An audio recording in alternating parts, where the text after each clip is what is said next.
ये है कि आप सिल्वर हाइड्रोक्साइड ले लें।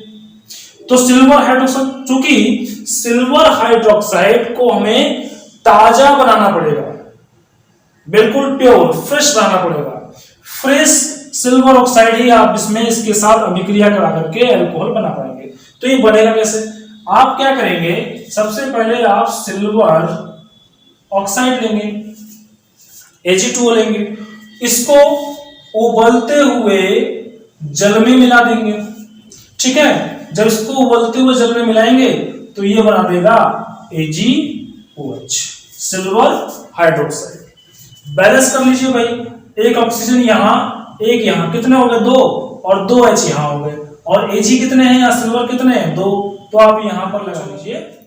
मैं आपके YouTube चैनल प्रमोद शक्ति क्लासेस पर हार्दिक स्वागत एवं अभिनंदन करता हूँ। आई होप आप लोग बहुत बढ़िया होंगे, बहुत मजे से होंगे और बहुत बेहतरीन तरीके से अपनी स्टडी में लगे हुए होंगे। तो चूंकि हम लोग हेलो एल्केन के रासायनिक गुण में न्यूक्लियोफिलिक प्रतिस्थापन अभिक्रिया देख रहे थे, तो उसमें सबसे पहला जो टॉपिक है, यानी सबसे पहला जो प्रतिस्थापन है वह किसके द्वारा है? वह हाइड्रोक्सिल समूह के द्वारा है, मतलब OH समूह के द्वारा है। हाइड्रोक्सिल का मतलब OH समूह। और प्रतिस्थापन करके हम क्या बनाएंगे? हम बनाएंगे अल्कोहल। क्या बनाएंगे? अल्कोहल। तो जैसे हमने नाम लिया हेलो एल्केन का, तो आपके दिमाग में तुरंत ही आ गया कि RX की बात यहां पर हो रही है। RX कह दें, CH3 Cl कह दें, C2H5 Cl कह दें, मतलब इस X का मतलब होता है फ्लोरीन, क्लोरीन, ब्रोमीन और आयोडीन। यानी यहां पर हम इन चारों में से कोई भी ले सकते हैं, और R की जगह पर भी हम यहां पर इनमें से कोई ले सकते हैं, या इससे बड़ा हाइड्रोकार्बन भी हम ले सकते हैं। क्लियर ना यहां तक? तो चलिए हम लोग क्या कर रहे हैं, हाइड्रोक्सिल समूह के द्वारा प्रतिस्थापन करेंगे और बनाएंगे अल्कोहल। देखिए किस तरीके से। तो सबसे पहले आपको लेना होगा RX। ठीक है, ये हेलो एल्केन हो गया आपका, इसको आप हेलो एल्केन कहें चाहे तो एल्काइल हैलाइड कहें, बात एक ही है। अब आप इसको किसी हाइड्रोक्सिल समूह, मतलब मैंने यहां पर लिख दिया KOH, आप KOH के द्वारा क्या करेंगे? RX से क्या बनाएंगे? बनाएंगे आप अल्कोहल। अल्कोहल का मतलब ROH बनाएंगे आप। तो आपने लिख लिया यहां ROH। सबसे इजी तरीका यही है, सबसे आसान तरीका है कि आपको ये ध्यान देना है कि आपने क्या लिया है। ठीक, उसके बाद आपको ये ध्यान देना है कि आपको क्या बनाना है। आपको ये बनाना है, किसके साथ बनाना है, तो क्या क्या है आपके पास, क्या क्या है आपके पास? OH है। देखिएगा यहां, इस पर ध्यान दीजिएगा, इस पर ध्यान दीजिए। ध्यान क्या देना है भाई? इसमें कौन है? OH, और कौन है? R। तो ये OH कहां से आएगा? यहां से आएगा। ये R कहां से आएगा? यहां से आएगा। तो अब कौन बच गया? अब आपके पास बच गया ये इतना। तो जब ये इतना बच गया तो इसको आप एक साथ अलग कर दीजिए KCl के रूप में, यानी KX के रूप में। Cl नहीं लिया मैंने, X लिया है, KX के रूप में। तो इस तरीके से आपने बना लिया। लेकिन आपको यहां पर एक बात सोचनी पड़ेगी कि आप KOH तो ले रहे हैं, लेकिन KOH कैसा लेंगे? आप KOH लेंगे जलीय। कैसा हो? जलीय, मतलब थोड़ा इसके अंदर जल मिला हुआ हो। या फिर इसका एक दूसरा ऑप्शन हमारे पास है। क्या है हमारे पास? एक दूसरा ऑप्शन ये है कि आप सिल्वर हाइड्रोक्साइड ले लें। तो सिल्वर हाइड्रोक्साइड, चूंकि सिल्वर हाइड्रोक्साइड को हमें ताजा बनाना पड़ेगा, बिल्कुल प्योर फ्रेश बनाना पड़ेगा। फ्रेश सिल्वर ऑक्साइड ही आप इसमें इसके साथ अभिक्रिया करा करके अल्कोहल बना पाएंगे। तो ये बनेगा कैसे? आप क्या करेंगे, सबसे पहले आप सिल्वर ऑक्साइड लेंगे, Ag2O लेंगे, इसको उबलते हुए जल में मिला देंगे। ठीक है, जब इसको उबलते हुए जल में मिलाएंगे तो ये बना देगा AgOH, सिल्वर हाइड्रोक्साइड। बैलेंस कर लीजिए भाई, एक ऑक्सीजन यहाँ, एक यहाँ, कितने हो गए 2, और 2 H यहाँ हो गए, और Ag कितने हैं, यहाँ सिल्वर कितने हैं 2, तो आप यहां पर लगा लीजिए 2। तो आपने ले लिया सिल्वर हाइड्रोक्साइड, और इसकी अभिक्रिया किससे कराई आपने RX के साथ इसकी अभिक्रिया करा दी, तो आपको क्या मिला, आपको मिल गया भाई ROH, और प्लस कौन बच गया, तो ये OH कहां से आया होगा, ये OH आया भाई यहां से, ये R आया कहां से, यहां से, तो बचा कौन, तो बचा देखो, ये सिंपल तरीका है, एकदम आसान सा है, क्या बच गया, ये बच गया। तो जो बच गया आप उसको एक साइड लिख दीजिए। इस तरीके से आपने क्या कर लिया, आपने अल्कोहल का निर्माण भी कर लिया। एग्जाम्पल देखें इसका, तो एग्जाम्पल में मैंने R की जगह, इस R की जगह CH3 लिया, और X की जगह पे मैंने Cl लिया, और KOH के साथ मैंने इसकी अभिक्रिया कर दी। कैसा होना चाहिए, ये जलीय होना चाहिए, ठीक है ना। तो फिर क्या हुआ, यहां से जो KCl है वो अलग हो गया, KCl अलग हो गया, और बचा कौन, CH3 और OH। आप इसको एक साथ लिख दो, CH3OH, इसका क्या नाम हो गया भाई, एक कार्बन वाला है तो मेथ, और चूंकि ये एल्काइल ग्रुप का है इसलिए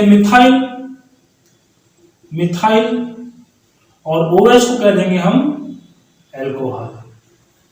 यहां तक क्लियर है। इसी प्रकार आप इसमें एग्जांपल देख लीजिए, तो इसमें एग्जांपल का मतलब क्या है, आपने चलिए यहां पे ले लिया C2H5 और ले लिया Cl ले लिया, और यहां आपके पास क्या है, सिल्वर हाइड्रोक्साइड। ये कैसा होना चाहिए, ये आर्द्र होना चाहिए, ठीक है ना। तो यहां से क्या क्या भाई आपको बनाना क्या है, आपको बनाना है ROH, तो ये R ही तो है, ये R ही तो है, तो हमने लिख लिया C2H5, और कौन चाहिए आपको, OH चाहिए, आपने OH लिख लिया। बचा कौन कौन, बचा AgCl, तो आपने AgCl भी लिख लिया। क्लियर। अगर हम इसकी थ्योरी की बात करें, इसको हम कैसे लिखेंगे, तो सिंपल है, देखिए आपने क्या क्या किया है, कैसे कैसे किया, वो सारी चीजें लिखी जाएगी। तो आपने क्या किया, आपने जब RX की अभिक्रिया जलीय KOH पोटेशियम हाइड्रोक्साइड के साथ कराया तो आपको अल्कोहल प्राप्त हुआ। तो ऐसे ही R की जगह मैंने क्या लिया, यहां मैंने लिया CH3, X की जगह पे क्या लिया, Cl लिया, तो हम कहेंगे जब मेथिल क्लोराइड, ये मेथिल क्लोराइड हो गया, जब मेथिल क्लोराइड की अभिक्रिया जलीय पोटेशियम हाइड्रोक्साइड के साथ कराते हैं तो मेथिल अल्कोहल बनता है। ऐसे ही यहां इसके लिए क्या लाइन बोलेंगे आप, अच्छा आपको पता होना चाहिए, जैसा मैंने यहां ऊपर बताया है कि ये सिल्वर हाइड्रोक्साइड आया कहां से, ये सिल्वर हाइड्रोक्साइड आया जब आपने सिल्वर ऑक्साइड को गर्म यानी खौलते हुए जल में डाला, ठीक है, तो वहां से आपको मिल गया सिल्वर हाइड्रोक्साइड। तो आप क्या कहेंगे, आप कहेंगे कि जब एथिल क्लोराइड की अभिक्रिया उबलते हुए जल में सिल्वर हाइड्रोक्साइड के साथ कराएंगे, जब एथिल क्लोराइड की अभिक्रिया उबलते हुए जल में सिल्वर हाइड्रोक्साइड के साथ कराएंगे तब एथिल अल्कोहल प्राप्त होता है। क्लियर यहां तक। अच्छा, उबलते हुए जल में एक साथ कराने क्या मतलब है, उबलते हुए जल में एक साथ कराने का मतलब ये नहीं है, मैंने ये नहीं कहा, मैंने कहा कि जब आप एथिल अल्कोहल की अभिक्रिया उबलते हुए जल में इसके साथ, मतलब जब उबल रहा है तो आप पहले इसके अंदर डाल दीजिए किसको, सिल्वर हाइड्रोक्साइड को, फिर क्या बना, फिर ये बना। अब इसकी अभिक्रिया आप इसके साथ कराएंगे तो यहां पर ये प्राप्त हो जाएगा। ठीक है, अब देखिए जो आपका दूसरा नंबर है वो क्या है, एल्कोक्सी समूह द्वारा प्रतिस्थापन, मतलब ईथर का निर्माण हम लोग करने जा रहे हैं। किसका निर्माण करेंगे, ईथर का। तो ईथर का फॉर्मूला क्या होता है, इसका फॉर्मूला होता है R single bond oxygen single bond R dash. यहां ये जो R है R डैश के बराबर हो सकता है और R डैश के बराबर नहीं भी हो सकता। तो इस पूरी अभिक्रिया को यानी ईथर के निर्माण की विधि को हम लोग विलियमसन संश्लेषण अभिक्रिया कहते हैं। इतनी बात। अच्छा, ये क्या है भाई, एल्कोक्सी। तो ये एल्कोक्सी का मतलब होता है R single bond O single bond कोई भी मेटल, कोई भी धातु, इसको हम कहते हैं, इतने को एल्कोक्सी कहते हैं। और ये आपका क्या हो गया, कोई भी धातु हो गया, कोई भी मेटल हो गया। ठीक है, तो देखिए यहां मैंने क्या लिया, मैंने लिया पहले तो हेलो एल्कीन, यानी मैंने ले लिया RX। ठीक है, तो अब मैं किसको ले रहा हूं, मेटल एल्कोक्साइड को। अगर हम केवल एल्कोक्साइड बोलेंगे तो साथ में समूह बोलेंगे, और जब मैं इसमें एक धातु जोड़ दे रहा हूं तो इसको हम बोलेंगे मेटल एल्कोक्साइड। लिखा ऐसे जाता है मेटल को पीछे, लेकिन मैं यहां लिख रहा हूं आगे, क्योंकि अच्छा देखिए भी, जैसे मैं लिख दिया यहां पर कोई भी मेटल और ये हो गया O।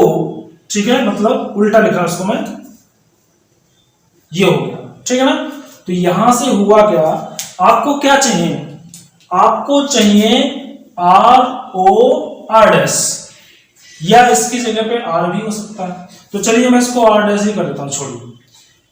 आपको चाहिए RO R' लिख दिया मैंने RO R'। तो ये हो गया आपका भाई R, ये हो गया R, ये हो गया आपका R, ये हो गया OR'। क्या बच गया आपके पास, आपके पास बच गया MX बच गया।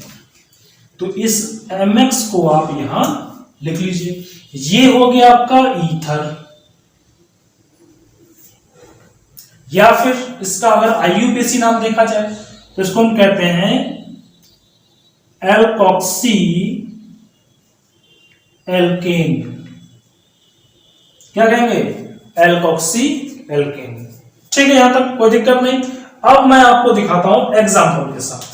चलिए मैंने एग्जांपल ले लिया, यहां पर मैंने एग्जांपल लिया, क्या लिया, इस R की जगह पे कोई एल्काइल CH3 ही ले लेते हैं, और X की जगह पे मैंने Cl ले लिया, प्लस M मेटल है तो मेटल में ले लिया सोडियम, और O R' की जगह पे मैं क्या ले लूं, चलिए मैं आपकी बात सेम लेता हूं, मतलब ये दोनों को एक जैसा ही लेता हूं।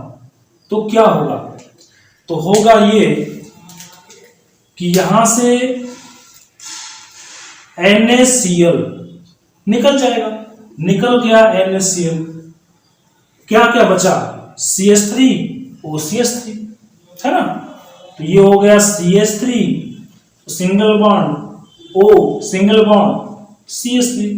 तो देखिए इसको हम कहेंगे, या देखिएगा ये वाला ग्रुप और ये वाला ग्रुप सेम है ना, तो हम लिखेंगे डाई, क्योंकि दोनों सेम है, दो बार है। और कौन सा है ये, मिथाइल ग्रुप, मिथाइल हो गया, डाई मिथाइल, और O बीच में, मतलब ये इस फॉर्मेट पर है तो इसको हम कह देंगे ईथर। और अगर हम नाम लिखें IUPAC वाला, IUPAC का नाम लिखें तो क्या लिखा है, एल्कोक्सी एल्केन, मतलब एक ऑक्सी के साथ और दूसरा पूरा का पूरा एल्केन। तो क्या हो जाएगा मिथॉक्सी मीथेन। यहां तक क्लियर है।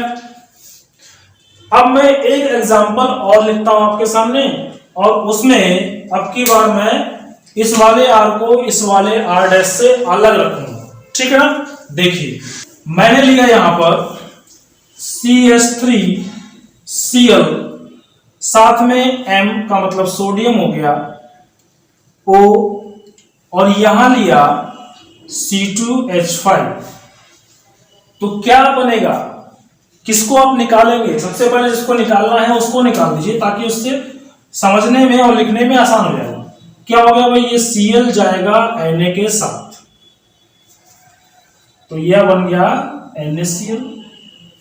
बचा कौन कौन, CH3 बचा और O C2H5 बचा, तो CH3O C2H5।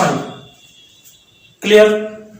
अब इसका क्या नाम लिखा जाएगा, तो इसका नाम हम इसके तरीके से, इस तरीके से फॉर्मेट में, IUPAC फॉर्मेट में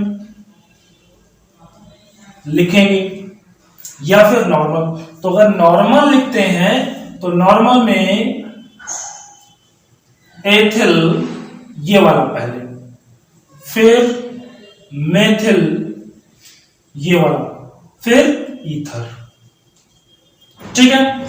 अच्छा, मैंने ये जो एथिल है इसको पहले क्यों लिखा, इसको पहले लिखने का एकमात्र रीजन ये है क्योंकि एथिल में ई है, मेथिल में एम है, और अंग्रेजी वर्णमाला के अनुसार ई पहले आता है और एम बाद, ठीक है ना। क्लियर आता, इसलिए मैंने एथिल पहले लिखा और मेथिल बाद में लिखा। अगर हम इसका IUPAC नाम दें तो ध्यान दीजिए, जब दोनों यानी ये और ये R और ये R' एक जैसे हैं तब तो कोई दिक्कत नहीं है, लेकिन अगर कोई छोटा बड़ा है मतलब अलग अलग है तो हम देखेंगे किस में ज्यादा कार्बन है और किस में कम कार्बन है। तो हम देख रहे हैं, हम यहां देख रहे हैं कि इसमें कम कार्बन और इसमें ज्यादा कार्बन, तो ये कौन सा है, इसको हम एक नाम देते हैं छोटा,